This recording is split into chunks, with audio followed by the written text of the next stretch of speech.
Hello. Welcome to the next in the series of review clips designed to assist you in preparations for your Biology 3201 public examination. In this clip, we'll be taking a look at genetically modified foods and genetically modified organisms. GMO is a genetically modified organism, whereas a GMF is a genetically modified food. Most genetically modified foods and some genetically modified organisms are said to be transgenic. By definition, transgenic is a genetically engineered product approved for agricultural use in North America. It contains genetic material from two different sources.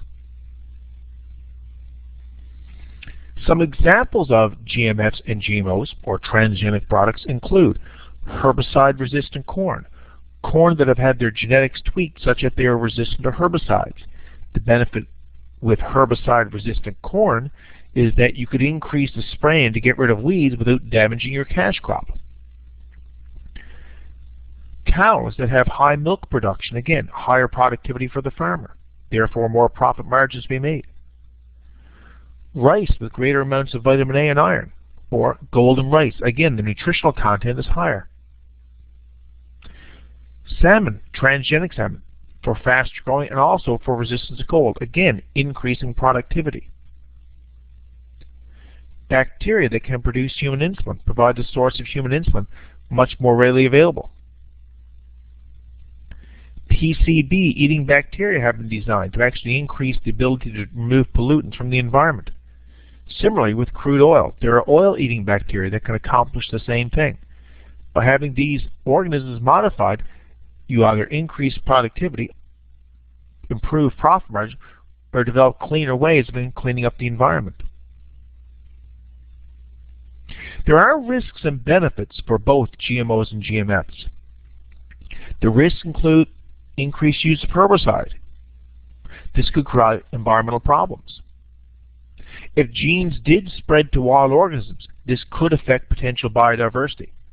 And it might even create superbugs, those that are immune to pesticides, if they become exposed to it.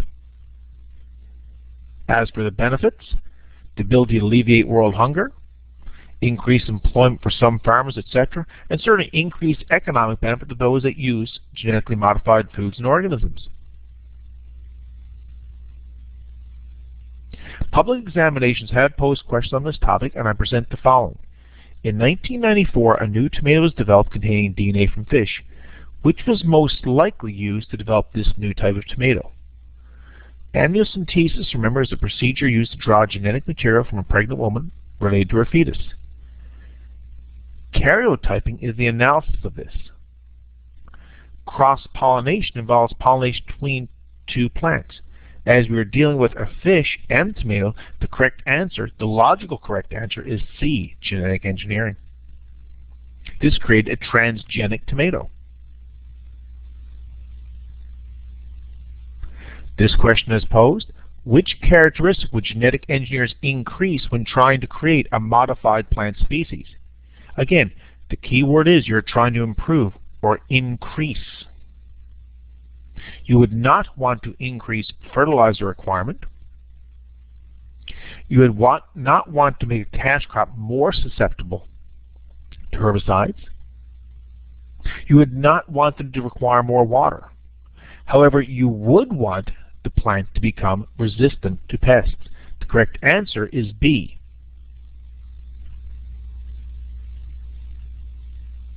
This question as posed asks, which describes a transgenic organism? The correct answer would be A, contains a gene from another species. Polymerase chain reaction, a mutant cell, and containing translocated genes are alternatives, but the correct answer, as stated, is indeed A, contains a gene from another species. A certainly is the correct answer. And this question as posed asks, what is the most likely set of effects if human intestinal bacteria are genetically engineered to feed on pollutants, converting to inorganic products? You're asked which one has a negative effect and a positive effect. Again, negative, inorganic compounds interfere with cycles in the environment. That would be a negative. However, adding bacteria to the environment would not be positive. Only some of the pollutants are removed. Yes, that may very well be a negative effect. But bacteria making more organic pollutants would certainly not be a positive effect.